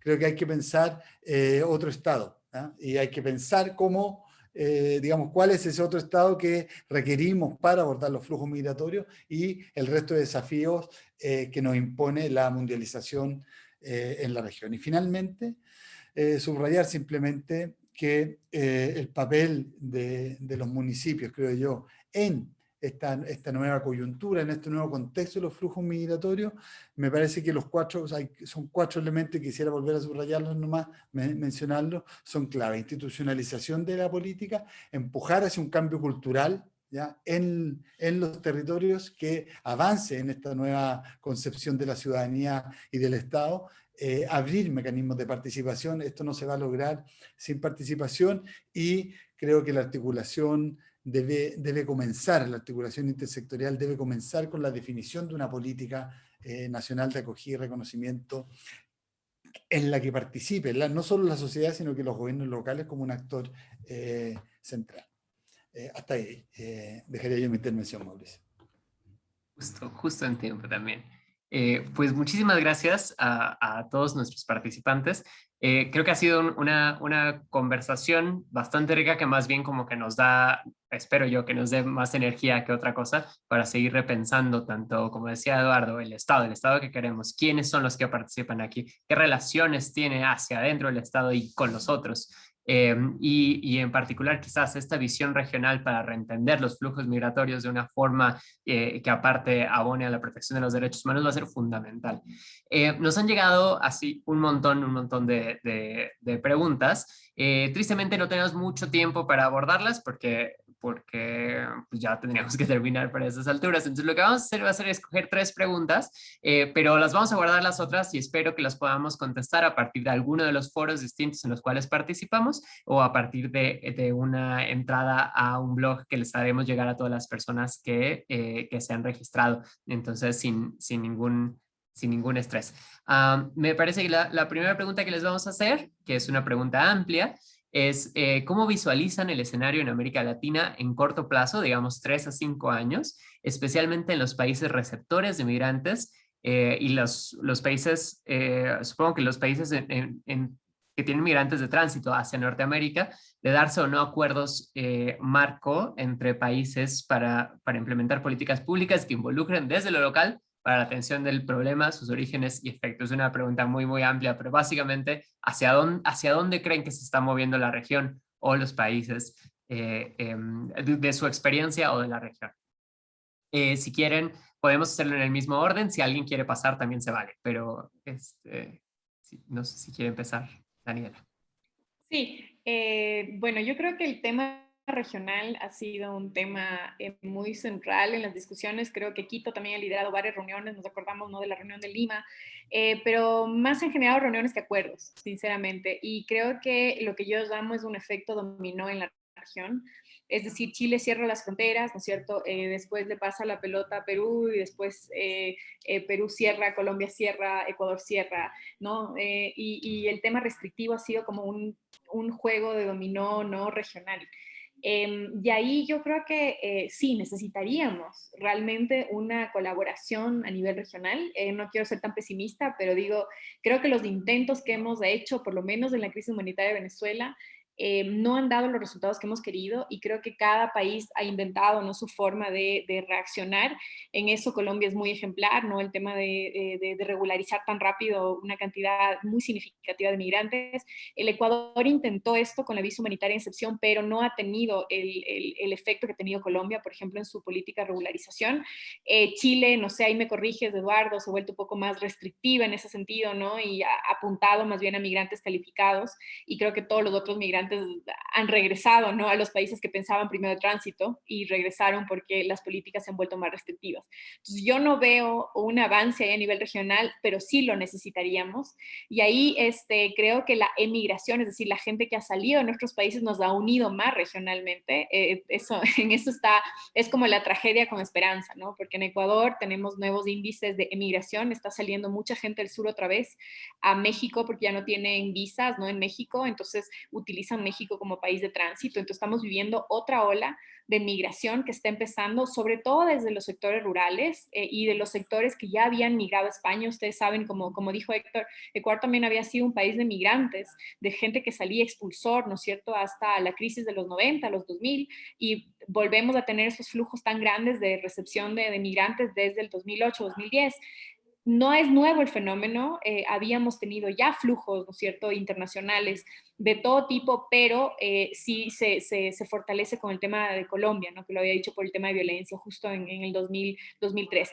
Pero digo, ahí esperemos que, yo creo que la solución sería un poco pensar la movilidad un poco más integral, ¿no? O sea, no solo defender a los nuestros que se van, ¿no? Que ha sido a veces un poco más productiva las reuniones, sino también pensar en la gente que llega y vernos como una región de movilidad a la final, así como la migración interna que algún rato se volvió como nuestra realidad, ¿no? Estructural, mirar que gente puede salir, puede entrar y verlo así, ¿no? Como eso lo intentó la región andina, hubo un trabajo interesante en cuanto a la circulación, ¿no? De personas en temas de trabajo, pero no se desarrolló mucho. Y claro, a la final, ustedes saben, y ahora estamos en época electoral, ¿no? Ahí tengo que ponerme un poco más pragmática. En el Ecuador y Perú estamos en época electoral y muchas veces los migrantes no son tomados en serio como gente electoral, o sea, como gente que puede votar y elegir un presidente. Entonces, a veces la migración en la política no es un tema electoral central. Cuando emigraron y salieron más de 1 millón de ecuatorianos, lógicamente el Ecuador se dio cuenta que de repente esos emigrantes que estaban en España y estaban en Europa y estaban en Norteamérica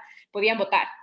Y literalmente votaron presidente, ¿no? Entonces, las elecciones anteriores, de esta no tanto, pero las elecciones anteriores.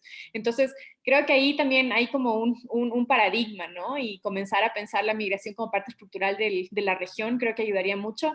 Y en eso no soy tan optimista, porque realmente las iniciativas que hemos tenido regionales no han dado buenos resultados, pero podría cambiar y espero que sí, creo que lo necesitaríamos muchísimo.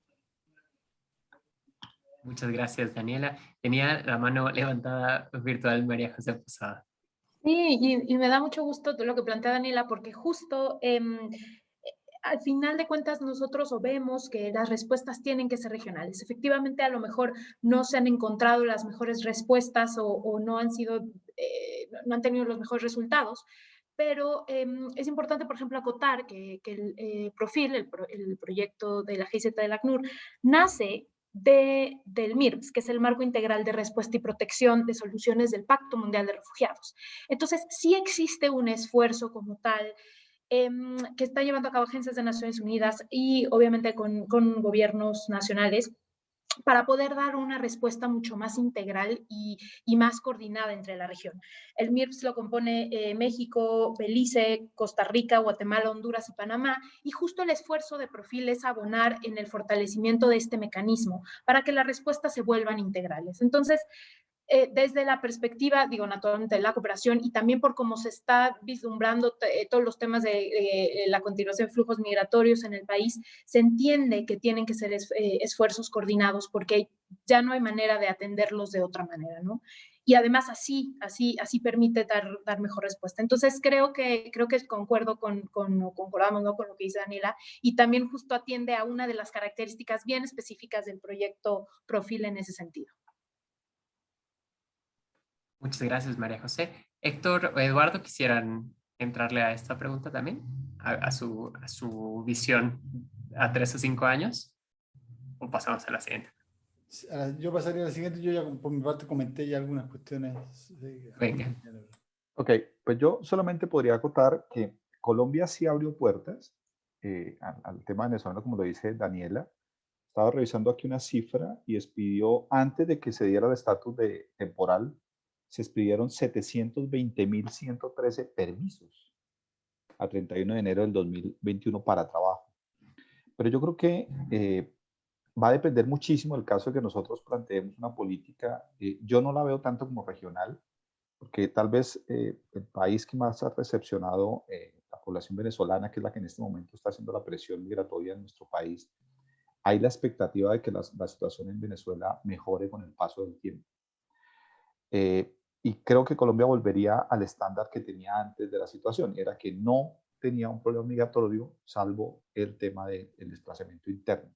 Como bloque, no veo yo, salvo la situación de Venezuela, que especulo ahí, haya una intención de plantear una política integral de toda la comunidad para atender la situación. Esa sería mi lectura, obviamente muy personal. Muchísimas gracias. Tenemos varias preguntas que están relacionadas, entonces medio las estoy tratando de juntar, pero a ver si lo logro. Esto, por ejemplo, estaba muy dirigida a Héctor, pero la podemos combinar con otras más, y si se refiere a si existen, o en dado caso nos podemos imaginar, políticas para inmigrantes que faciliten esa apropiación cultural de la que estábamos hablando, supongo una integración a dos vías también, como para poder generar estrategias de cohesión social hacia adentro, ¿no? Y de ser así, se definen los mecanismos de corresponsabilidad transversal en los que se definen las funciones para cada una de las áreas de las que estábamos hablando en estos procesos de gobernanza. Si se encuentra un ejemplo, está así señalado adecuadamente, entonces estas áreas de competencia, estas responsabilidades, o no. Primero estaba dirigida hacia Héctor, entonces siento que en una de esas nos puede ayudar primero él, y si alguien va a opinar desde su experiencia, pues venga. Ok. Definidas como tal no están. ¿Sí? Existe una norma que habla del principio de corresponsabilidad, que es una norma de seguridad interna, un Código Nacional de Seguridad y Convivencia, que no excluye a nadie y habla precisamente de la corresponsabilidad y la autorregulación que deben tener todos los habitantes del territorio nacional, pero no están definidas como tal qué tiene que hacer cada quien. Es como una idea que planteo yo como cuál debería ser la estrategia. Ahora, el tema ahí es como también lanzando ideas pues, de atención a la población migrante y más orientado a lo que ocurrió con el migrante interno, pues no está considerado migrante, pero nosotros sí lo consideramos así, es que originalmente una solución que se dio fue ubicarlo en las ciudades. Entonces, una persona, digamos, una persona de una comunidad indígena, inmerso en un apartamento en Bogotá, ¿sí? O en una capital, pues está fuera de su contexto, está fuera de su escenario, está fuera de su ambiente y le cuesta muchísimo poderse adaptar a la ciudad. Entonces, la línea allí era más, ubiquemos a las personas conforme a las características de las cuales vienen y conforme sus líneas de entorno social. No ubicarlas en las capitales, que fue una política que en su momento existió, que fue un fracaso porque precisamente la ubicaron en lugares residenciales. Se veían cosas hasta cómicas, ¿no? Eran personas que llegaban con gallinas, con cerdos a un apartamento. O sea, una cosa que no cabría en un contexto social normal, pero ellos la veían como algo normal y aquí se presentó esa problemática al interior de las capitales. Entonces, la línea, pues, como de acción sería poder ubicar en la región de donde viene la persona, qué era lo que hacía, y poderla ubicar en un contexto social similar que le permita desarrollar sus potencialidades, sus habilidades en ese mismo escenario. ¿Alguien más quisiera abonarle ahí? ¿No? No. Bueno, tenemos lo que creo que va a ser tristemente la última pregunta, porque ya llevamos aquí casi 1 hora y 40. Bueno, que se refiere sobre todo a los procesos como internos, acerca como de la gobernanza, sobre la existencia de resistencias, inercias o desconocimiento de las autoridades locales para diseñar los protocolos de integración de los migrantes, ¿no? Habíamos hablado de cómo era muy importante quizás tener como líneas específicas, protocolos claros para la integración, para evitar la discriminación, erradicar la discriminación, y en dado caso que no existan, ¿por qué no existen? Si se refiere entonces a las inercias institucionales, a desconocimiento o a resistencias específicas, dado quizás pues los gobiernos locales. No sé si alguien le quiere entrar a esa. Resistencias, inercias, desconocimiento. Pues parece que no. Ahí está Daniela. Bueno, yo creo que una de las mayores resistencias que hemos visto a nivel local, como decía Héctor, es el tema de la xenofobia, que yo creo que es bastante, digamos que el Estado la promueve y eso es lo triste, ¿no? Porque tenemos casos, por ejemplo, el de Ibarra en Ecuador, en donde hubo un tema de un femicidio que por las declaraciones del presidente y por también estas sensaciones y percepciones de juzgamiento hacia los migrantes como una amenaza, la gente salió y provocó desalojos masivos, ¿no? Agresiones a personas venezolanas, quemó sus colchones, sacó de sus casas. Entonces estamos hablando ya de violencia, de un tipo de violencia no provocada por la xenofobia. Entonces creo que hay una resistencia y tenemos que seguir estudiando eso. ¿Por qué? Porque en muchos estudios lo dicen, ¿no? En temas de crisis, como ya lo decía Eduardo, esto se puede incrementar porque los recursos se vuelven más escasos. Entonces ahí, ¿no es cierto?, tenemos que ver también a la violencia como un tema de disputa por los recursos, como dice la antropología, no hay migraciones, y también un tema de cómo se comporta frente a esto el Estado. Entonces creo que ahí hay un tipo de resistencia, sobre todo también porque la xenofobia permea toda la sociedad y también el Estado. Entonces también los gobiernos locales tienen que afrontar eso, y está esta priorización, ¿no?, de quién es más importante y quién no. Y ahí creo que hay varias resistencias. Y lo otro es también que también tenemos en nuestros países un tema de diversidad étnica, ¿no es cierto? Sabemos México, los grupos indígenas, de Ecuador tiene grupos indígenas afroecuatorianos, y ellos también han tenido una lucha para sus derechos, pero no vemos que estos grupos se solidaricen con los migrantes, al revés. Es como, ¿no es cierto?, una pelea un poco más cerrada, que no se abre hacia el tema de migraciones. Entonces también tenemos ese tipo de resistencia social. Y dentro del gobierno local tenemos también una burocracia, que la conocemos en América Latina, que es bastante cerrada en algunos temas, ¿no? Y que trata también de ver eso. Y estamos viendo, no sé, hay muchísimos estudios también, lo que estamos haciendo nosotros también en Ecuador, viendo el sistema de salud, cómo se discrimina, no solamente por tener nacionalidad colombiana o venezolana, y hay una discriminación altísima. Entonces creo que ahí también hay resistencias durísimas en cuanto a mi nacionalidad, ¿no es cierto? ¿Cuánto derecho tengo yo a ser atendido en un hospital? Y en el tema del COVID lo vemos mucho más, hay números, ¿no? A mirar es surgir en tema de la CEPAL, en tema de estudios que te hablan de que la población migrante es la más vulnerable, sobre todo, por ejemplo, en Ecuador, como hablaba Héctor, la situación acá de los migrantes es súper precaria. O sea, en Ecuador hemos hecho un estudio en Quito, nuestro que hicimos con los estudiantes que les había hablado, sacamos que más del 50% está en niveles de trabajo informal. Y sobre eso muchos, pero lo importante también es que aportan. Entonces eso queríamos también mostrar, o sea, cambiar un poco el esquema de esas personas que incluso tienen 2 o 3 trabajos en las casas. El 80% de sus salarios va a economías locales. Entonces creo que es como, ¿no?, como ver la situación precaria, pero también ver, ¿no es cierto?, como que hay un aporte también. Los migrantes son agentes de cambio y pueden lograr eso. Entonces creo que hay que ir como cambiando el estereotipo del migrante como que nos roba los trabajos, ¿no es cierto?, como que usa nuestros servicios. Entonces yo creo que esas resistencias no solo vienen de los gobiernos locales, sino están insertadas, ¿no es cierto?, a nivel social, a nivel económico, a nivel cultural. Entonces creo que eso, tenemos un gran camino y un gran trabajo. Como decía Héctor, Ecuador también había visto la migración venezolana hasta hace 5 años. Yo me peleaba con mis colegas académicos que decían que la migración venezolana era de tránsito. Y yo ya veía que la migración venezolana no era de tránsito, que se iba a quedar. Y pues precisamente en el estudio que hicimos hay una proyección de que la gente va a traer a sus familias. Estamos hablando de que el número de migrantes venezolanos que están en Quito se puede triplicar. Entonces estamos hablando de personas que necesitan ser integradas a la sociedad. Ya no es que se van a ir. Entonces la política pública también, y como decía Héctor, sí, es un nuevo fenómeno, pero también tenemos que cambiar la visión, ¿no? Ya se van a quedar, y no es una cuestión. Estudios de Harvard dicen Venezuela se va a demorar hasta 30 años en recuperar su PIB nacional, ¿no? Entonces es como que esa mirada también, ¿no? De, hey, se van a quedar, no es una cuestión transitoria que la vamos a resolver, sino que ya tenemos que empezar a pensar en una inclusión estructural. Y eso es, creo, lo que nos cuesta, ¿no? Ese giro de mirar esto hacia allá. Entonces creo que eso también tiene que ver con las resistencias que preguntaba. Bárbaro, Daniela, muchas gracias. Creo que esta idea de tratar de eliminar las barreras para la inclusión, para la integración, a partir de entonces trabajar de forma multisituada y multiactor, ¿no? Para trabajar con la sociedad de recepción, adicionalmente de los gobiernos locales, adicionalmente de las universidades, algo que ha estado atravesando por completo este diálogo, y que seguramente vamos a seguir teniendo en la serie. Les quiero agradecer muchísimo su participación, ya estamos sobre tiempo. Les decía yo que vamos a tratar de compilar las preguntas que nos hayan respondido ahora, porque yo sé que solo fueron 3, y vamos a tratar de circularlas entre nosotros para poder quizás darles respuestas a través de algún otro tipo de mecanismo.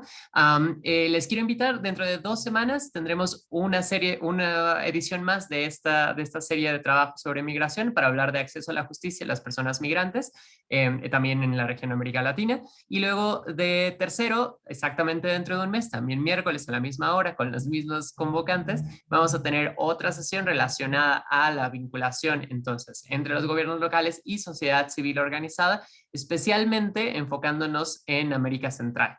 Entonces, pues espero que nos puedan acompañar. Va a ser la misma liga de registro, así que nada más no la pierdan. Muchísimas gracias a todos por habernos acompañado en este proceso y pues les quiero agradecer. Nos vemos todos. Hasta luego. Chao.